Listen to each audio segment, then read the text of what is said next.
जब भी दुनिया के सबसे बड़े ठग की बात होती है तो नटवर लाल का नाम जरूर होता है। लेकिन इंडिया में एक ऐसा ठग हो चुका है जिसने ठगी करके इतने पैसे कमा लिए थे कि शायद ही किसी ने पहले इस तरह ठगी करके इतनी चालाकी से लोगों को बेवकूफ बनाया और करोड़ों रुपए वसूल लिए। उन करोड़ों पैसों से उसने जगह जगह पर प्रॉपर्टीज, कई महंगी गाड़ियां जिनकी कीमत करोड़ों में थी, कई लग्जरी घड़ी और तमाम महंगी चीज उसने ठगी के पैसों से खरीदी।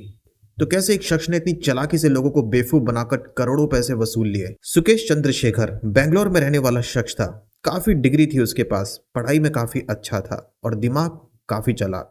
स्टडी के बाद उसने कई जगह पर छोटी मोटी नौकरी भी की, लेकिन उसकी जिंदगी में उसको बहुत पैसा कमाना था और वो भी कम टाइम में। और उसकी जिंदगी में शौक काफी बड़े बड़े थे, महंगी घड़ियां, महंगी लग्जरी गाड़ी और उस घर में उसे सारे ऐशो आराम होने चाहिए। लेकिन सिर्फ अभी उसके ये सपने थे, क्योंकि पैसे उसके पास थे नहीं। तो उसने प्लानिंग बनानी शुरू की, लोगों के दिमाग से खेलना शुरू किया और किस तरीके से उसने पैसों की चोरी की वो काफी शॉकिंग था। स्टोरी स्टार्ट होती है 15 जून 2020 से। दिल्ली की पुलिस की टीम को एक फोन नंबर मिलता है। उस फोन नंबर को जब ट्रेस किया जाता है तो पता चलता है कि वो फोन नंबर यूके बेस्ड है और इस नंबर से फोन नंबर कनेक्टेड है जो कि इंडिया का था। और बाद में पता चला कि वो फोन नंबर नई दिल्ली से है और न्यू दिल्ली में रोहिणी से है। इसी दौरान 19 जून को एक महिला जिसका नाम अदिति सिंह था पुलिस डिपार्टमेंट में जाती है और वहां पुलिस ऑफिसर से कहती है कि उसको कुछ दिनों से एक फोन कॉल आ रही है और जिस शख्स का वो फोन कॉल है वो उसको लगभग 200 करोड़ रुपए दे चुकी है। ये बात जैसे ही पुलिस डिपार्टमेंट में बैठे सब सुनते हैं, सबके पैरों तले जमीन खिसक जाती है। कि स्टार्टिंग में उनको भी समझ नहीं आता कि आखिर ये जो लेडीज बोल रही थी ये हुआ भी है या नहीं, या कहीं वो मजाक तो नहीं कर रही।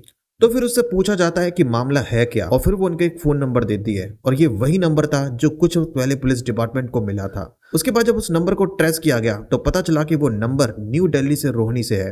अब रोहिणी में किस जगह, ये भी पुलिस की टीम ने सिम कंपनी से पता लगाने की कोशिश की। जब उनको पता चला तो वो भी हैरान।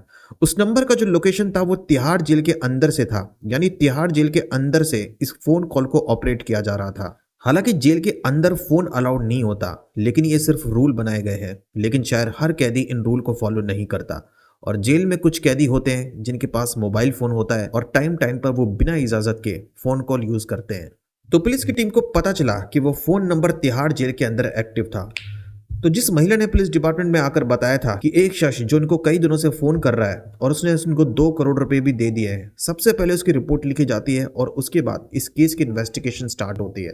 पता चलता है कि जिस महिला अदिति सिंह ने रिपोर्ट लिखवाई थी उसके पति का नाम मोहन सिंह था, जो कि बहुत बड़े हेल्थ केयर कंपनी के मालिक थे। कई करोड़ों की संपत्ति थी और कई जगह उनकी प्रॉपर्टी थी और उनको साल 2019 में अरेस्ट किया गया था घोटाले के मामले में और 3 अलग अलग मामले उनके खिलाफ थे। फिर अरेस्ट होने के बाद कोर्ट की तरफ से इनको जेल भेज दिया गया। तो साल 2019 से मोहन सिंह उसी दिल्ली के तिहाड़ जेल में बंद थे और उनके जेल जाने के बाद उनकी जमानत के लिए काफी कोशिश की गई, लेकिन जमानत हुई नहीं।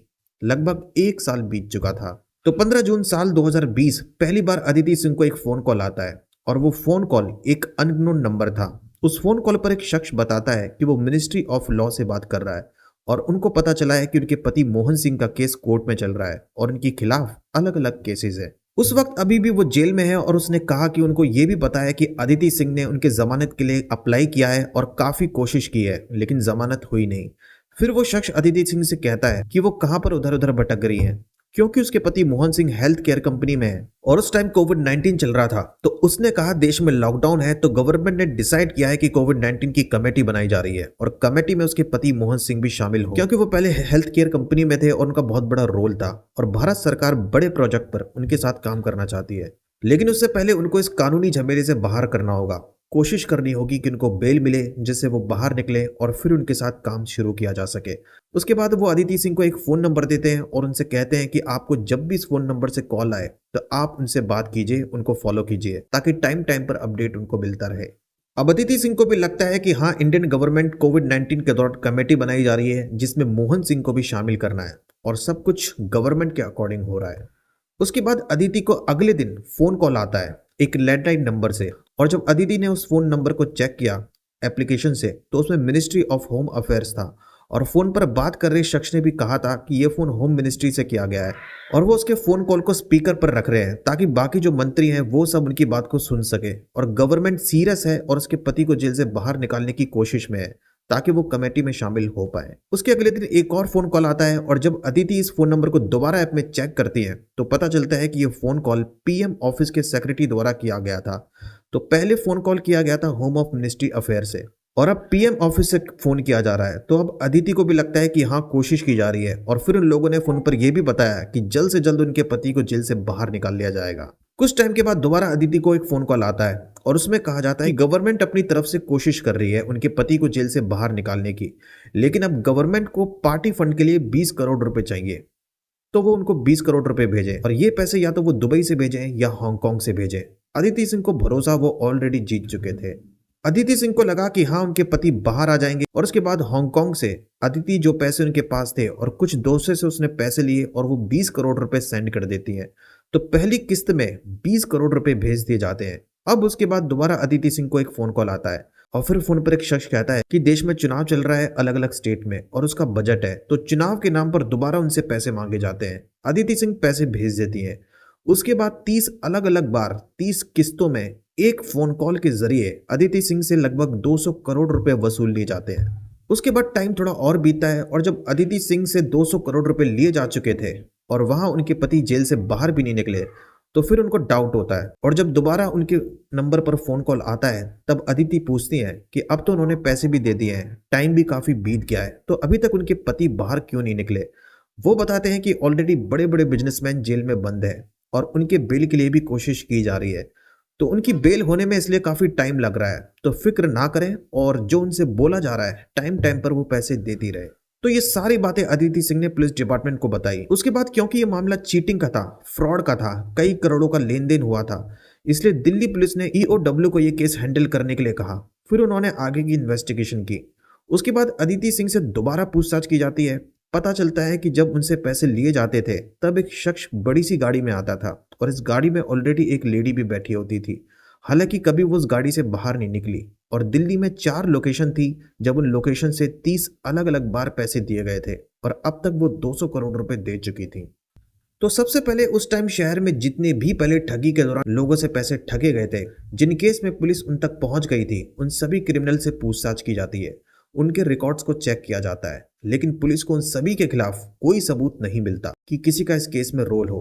कई लोगों से पूछताछ करने के बाद ईओडब्ल्यू की टीम बड़े पैमाने पर इस केस की इन्वेस्टिगेशन भी स्टार्ट करती है, लेकिन केस अभी वहीं का वहीं था। उसके बाद एक प्लानिंग तैयार की जाती है ताकि जल्द से जल्द क्रिमिनल तक पहुंचा जा सके।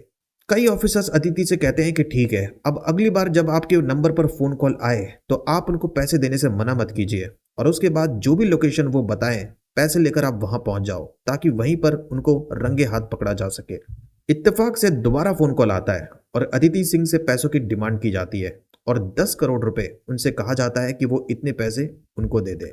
उसके बाद अदिति सिंह पुलिस को बाद में लोकेशन बताती है जहां पर उन लोगों ने अदिति सिंह को पैसे लाने के लिए कहा था।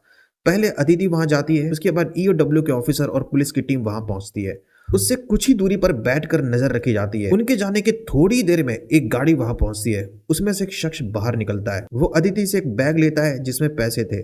उसके बाद वो गाड़ी में बैठकर वहां से निकलने लगता है और पुलिस की टीम उसकी गाड़ी का पीछा करने लगती है। पीछा करते करते जब थोड़ी सी देर हो जाती है और वो गाड़ी जब निजामुद्दीन पुलिस स्टेशन के एरिया में पहुंच जाती है, वहां उस गाड़ी को रोकने की कोशिश की जाती है। हालांकि वो गाड़ी की स्पीड तेज कर लेता है क्योंकि उसे अंदाजा हो गया था कि पीछे पुलिस की गाड़ी है, लेकिन एक टाइम के बाद उस गाड़ी को रुकवाया जाता है। पुलिस ने उसको चारों तरफ से घेर लिया था। उसमें से एक शख्स बाहर निकलता है और उसको पुलिस अरेस्ट कर लेती है और उसके बाद उस गाड़ी में वो पैसे भी पुलिस को मिल जाते हैं जो कुछ ही देर पहले अदिति ने उन लोगों को दिए थे। अरेस्ट करने के बाद उसको पुलिस स्टेशन ले जाया जाता है और वहां उससे पूछताछ की जाती है। वो बताता है कि उसके भाई ने उसको बताया था कि उसको कब कहां पर पहुंचना है और पैसे लेने के बाद वो उसको दे देता था। उसके बाद वो पैसे कहीं और भेजे जाते थे। उसके बाद पुलिस की टीम उसके भाई तक पहुंचती है, उससे पूछताछ की जाती है। वो बताता है कि उसको जेल से इंस्ट्रक्शन आता था कि कब कहां पर जाना है और उसके बाद वो अपने भाई को बताता था और फिर वो बताता है कि इस केस में अगर और जानना है तो फिर पुलिस की टीम सुकेश चंद्रशेखर से बात करे, जो तिहाड़ जेल में पिछले 1 साल से फ्रॉड के मामले में ऑलरेडी बंद था। अब क्योंकि सुकेश जेल में बंद था तो उसको ढूंढने की जरूरत थी नहीं, तो पहले कोर्ट की इजाजत ली जाती है और कोर्ट की कार्रवाई होती है। कुछ दिनों के बाद कोर्ट को लगता है कि हाँ, इस केस में सुकेश चंद्रशेखर का रोल है। उसके बाद पूछताछ के लिए इजाजत दे दी जाती है। उसके बाद पुलिस की टीम अब तिहाड़ जेल पहुंचती है और सुकेश चंद्रशेखर से पूछताछ शुरू होती है और फिर पुलिस को एक नई चौंकाने वाली कहानी इस केस में पता चलती है। जिस बैरक नंबर 204 में सुकेश चंद्रशेखर को रखा गया था, उस बैरक में 40 कैदी को रखने की कैपेसिटी थी, लेकिन चंद्रशेखर वहां अकेले बैरक में बंद था। उसके बाद उस बैरक में जितने भी सीसीटीवी कैमरा थे, उनमें से कुछ कैमरे काम नहीं कर रहे थे और कुछ कैमरे को जानबूझकर खराब कर दिया गया था। कुछ पर टॉवल डाल दिया गया था तो कुछ कमरे पे कोई और कपड़ा डाल दिया गया था और पता ही नहीं चलता था कि सुकेश चंद्रशेखर कर क्या रहा है। जो जेल में सीसीटीवी कैमरे को ऑपरेट करता था, उसने खुद कई बार जेल के कई सीनियर अधिकारी को कंप्लेंट की थी, लेकिन उन लोगों ने अनसुना कर दिया और कोई कार्रवाई नहीं की। और बिना सीसीटीवी कैमरे की निगरानी में सुकेश चंद्रशेखर ज्यादातर उस जेल में रहता था और अपने आईफोन स्मार्टफोन को यूज करता था। उसके बाद सुकेश से बात की जाती है कि आखिर वो कैसे जेल में रहकर काम करता था, और फिर पूछताछ के बाद पुलिस को पता चला कि जेल में शायद ही कोई ऐसा स्टाफ हो जिसे सुकेश ने खरीदा ना हो, चाहे वो सुपरिटेंडेंट ऑफ जेल हो, डिप्टी सुपरिटेंडेंट ऑफ जेल हो, या जेल के सभी गार्ड या फिर सफाई कर्मचारी भी। और वो लगभग एक साल में 25 करोड़ रुपए उस जेल के स्टाफ को दे चुका था, और इतने पैसे सिर्फ उसने इसलिए खर्च किए ताकि जेल में जो काम वो करता है उस पर कोई रोक टोक ना हो और उस जेल के अंदर जो भी चीज चाहिए वो उसे मुहैया कराई जा सके, चाहे वो मोबाइल फोन हो, कोई सिम कार्ड हो, चाहे अच्छा खाना पीना ही क्यों ना हो। तो उसने जेल के सभी स्टाफ को खरीद लिया था। उसके बाद पुलिस को इस केस के फ्रॉड की कहानी पता चली कि कैसे उसने जेल में रहकर इतने बड़े फ्रॉड को अंजाम दिया। तो जब सबसे पहले वो उस जेल में गया था तो उसकी मुलाकात जेल में बड़े बड़े क्रिमिनल से हुई जो ऑलरेडी जेल में बंद थे अलग अलग क्राइम में। तो जेल में सभी कैदी को ये मिल चुका था और उसको पता था कि वो किस क्राइम के लिए जेल में बंद है। और इसी दौरान उसकी मुलाकात उस जेल में मोहन सिंह से होती है और उसको पता चलता है कि मोहन सिंह बाकी कैदी के कंपैरिजन में उसको उम्मीद ज्यादा है और वो जेल से बाहर आने की बहुत कोशिश कर रहा है और वो बेचैन है कि उसको जल्द से जल्द जेल से बाहर निकलना है। तो सुकेश चंद्रशेखर ने सोचा कि क्यों ना उसकी बेचैनी का फायदा उठाया जाए। उसके बाद उसने एक नया फोन लिया और एक नई एयरटेल सिम ली।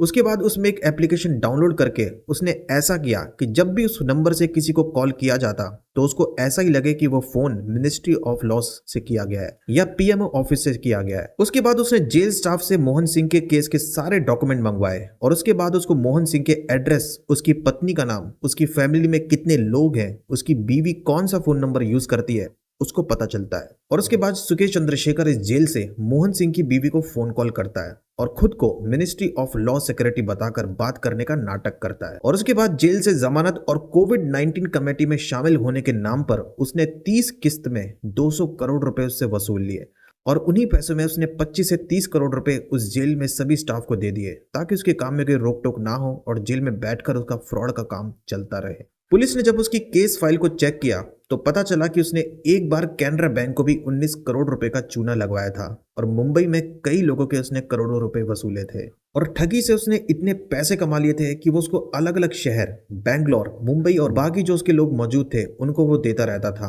और वो पैसे बैंक में जमा नहीं कराता था और उन्हीं लोगों के जरिए इंडिया में फ्लैट, लग्जरी गाड़ी, गोल्ड, ये सब महंगी चीज खरीदता था। और ईओडब्ल्यू की जांच से ये भी पता चला कि उसने फिल्म इंडस्ट्री में भी पैसे लगाए थे और फिल्म इंडस्ट्री के काफी लोगों से उसकी बातचीत थी और शायद कुछ लोगों को यह भी पता था कि ये वो क्राइम कर रहा है और जेल के अंदर बैठकर बहुत बड़ी ठगी को अंजाम दे रहा है। पुलिस की टीम जब उसकी खरीदी हुई प्रॉपर्टी पर पहुंची तो वहां जाकर उन्होंने देखा कि एक से बढ़कर एक वहां महंगी चीजें रखी हुई थी। महंगी गाड़ी थी जिनकी कीमत करोड़ों में थी, कई महंगी घड़ी थी। तो इतनी सारी महंगी चीज उसने खरीद रखी थी और पुलिस को भनक तक नहीं लगी कि कैसे एक शख्स ने ठगी करके इतने पैसे कमाए और ये सब उसने खरीद लिया। और जब जब उसने ठगी की थी हर बार उसने खुद को कभी मिनिस्ट्री ऑफ सिक्योरिटी बताया तो कभी खुद को आईएएस ऑफिसर बताया। हालांकि उसकी कई सारी प्रॉपर्टी थी जिन तक कभी पुलिस भी नहीं पहुंच पाई और कई सारे पैसे उसने अलग अलग स्टेट में अलग अलग जगह पर छुपा रखे थे। पुलिस ने काफी कोशिश की लेकिन उन पैसों को कभी बरामद नहीं किया जा सका। तो शुरू से ही उसके ठगी करने का यही तरीका था और उसको हर मिनिस्ट्री ऑफिस की जानकारी थी कि वहां क्या वर्क प्रक्रिया होती है, कितने पोस्ट होते हैं, कितने लोग होते हैं और कब कब हॉलीडे होता है। और वो जब चाहे धड़ल्ले से इंग्लिश बोल सकता था, बाकी भी कुछ भाषा उसको आती थी और कॉन्फिडेंस इतना था कि कुछ ही टाइम में लोगों पर उस पर विश्वास हो जाता था और टेक्नोलॉजी में काफी माहिर, जितनी भी टाइम टू टाइम क्या टेक्नोलॉजी चल रही है वो सब उसको पता थी। इस केस में तिहाड़ जेल से कई स्टाफ को अरेस्ट किया गया जिन्होंने सुकेश चंद्रशेखर की मदद की थी और पिछले एक साल में करोड़ों रुपए की रिश्वत ली थी। और वहां पर जो सीसीटीवी कैमरे को खराब किया गया था, सुकेश चंद्रशेखर को पहली बार 17 साल की उम्र में अरेस्ट किया गया था। बाद में जब पुलिस ने उसके क्राइम रिकॉर्ड को चेक किया तो पुलिस को भी पता चला कि पढ़ाई के दौरान ही उसने छोटी मोटी ठगी करना स्टार्ट कर दिया था और इस तरीके से उसने ये प्लान किया कि वो किस किस तरीके से कम टाइम में ज्यादा से ज्यादा पैसे कमा सकता है। इसलिए उसने लोगों के दिमाग से खेलना शुरू किया और उस टाइम के बहुत पॉपुलर नेता के परिवार में से एक बार उसने एक मेंबर को 1.5 करोड़ रुपए का चूना लगाया था। हालांकि उस टाइम उस केस में बाद में सुकेश को ज्यादा सजा नहीं मिली थी और कुछ टाइम के बाद उसको जेल से रिहा कर दिया गया था। हालांकि सुकेश ने सोच लिया था कि वह आगे अपनी जिंदगी में कई बड़े फ्रॉड को अंजाम देने वाला था जिससे वो कई करोड़ों रुपए कमाने वाला है। भले ही उसका केस कोर्ट में चले और बाद में उसको जेल ही क्यों ना हो जाए, लेकिन जेल में रहकर भी उसको फ्रॉड का काम नहीं रोकना था और जेल में रहकर भी उसने इस फ्रॉड के काम को वो अंजाम देता रहा। सुकेश चंद्रशेखर अभी दिल्ली के तिहाड़ जेल में बंद है और कई बार उसको पैरोल पर बाहर आने की इजाजत भी दी गई थी। हालांकि एक बार उसने भागने की भी कोशिश की थी, लेकिन एक करेक्ट टाइम पर पुलिस की टीम को उसके ठिकाने का पता चल गया और पुलिस ने दोबारा उसको अरेस्ट किया और उसको जेल भेज दिया गया। तो जमानत मिलने के बावजूद वो इसी तिहाड़ जेल में न्यायिक हिरासत में रहेगा। इस केस में बाद में ये भी पता चला कि सुकेश की पत्नी लीना मारिया वो भी इस फ्रॉड में शामिल थी और उसने कई बार सुकेश चंद्रशेखर की मदद की थी। इसलिए उसकी पत्नी लीना मारिया भी जेल में है और उसके लिए जब जमानत की बात की गई थी तो उसके बाद दिल्ली पुलिस ने इसका विरोध किया था और ये दावा किया था कि अगर मारिया को जमानत मिल गई तो वो इंडिया से निकलकर किसी और देश भाग सकती है। दिल्ली पुलिस का यही तर्क था कि लीना का परिवार दुबई में रहता है और उसकी परवरिश दुबई की है, इसलिए वो दुबई भाग सकती है। और बाद में कोर्ट को भी लगा कि हाँ, पुलिस का कहना सही है और लीना का परिवार दुबई में रहता है, लीना को जमानत नहीं दी जाएगी, क्योंकि अगर एक बार वो दुबई भाग गई तो कानूनी कार्रवाई के बहुत दिनों के बाद उसको वापस इंडिया भेजा जा सकता था। सुकेश चंद्रशेखर के पास इतनी ज्यादा लग्जरी गाड़ी थी कि एक बार दिल्ली की एक अदालत ने 14 फरवरी को सुकेश चंद्रशेखर के लगभग 26 गाड़ी की नीलामी की करने की अनुमति दी थी और डॉक्यूमेंट के हिसाब से इसमें ज्यादातर गाड़ियों की जो ऑनर थी वो सुकेश चंद्रशेखर की पत्नी लीना मारिया थी और उसके बाद उसकी कई गाड़ियां काफी ज्यादा पैसों में बिकी थी। कुछ गाड़ी कई लाखों में बिकी तो कुछ करोड़ों में। एक बार जेल से जमानत पर रिहा होने के बाद उसने बॉलीवुड एक्ट्रेस जैकलीन को भी अपने झांसे में लिया। फिलहाल बुराई का अंत एक ना एक दिन तो होता ही है, तो ये महाटक अब कानून के शिकंजे में है। हालांकि उसके बाद जैकलीन को भी कई बार पुलिस डिपार्टमेंट जाना पड़ा और काफी ज्यादा देर तक उनसे पूछताछ होती रही। तो ये थी इंडिया के सबसे बड़े ठग में से एक सुकेश चंद्रशेखर की कहानी, जिसने जेल में रहकर 200 करोड़ रुपए तो ठग लिए, लेकिन इस जेल में मोहन सिंह को जमानत कभी मिली भी नहीं और उनकी पत्नी ने अपने पति की जमानत के नाम पर इतने पैसे दे दिए और करोड़ों की ठगी हो गई, लेकिन बाद में कुछ हुआ नहीं। तो आपको स्टोरी कैसी लगी कमेंट में बताना। मिलता हूं मैं आपसे नेक्स्ट वीडियो में। Thank you very much.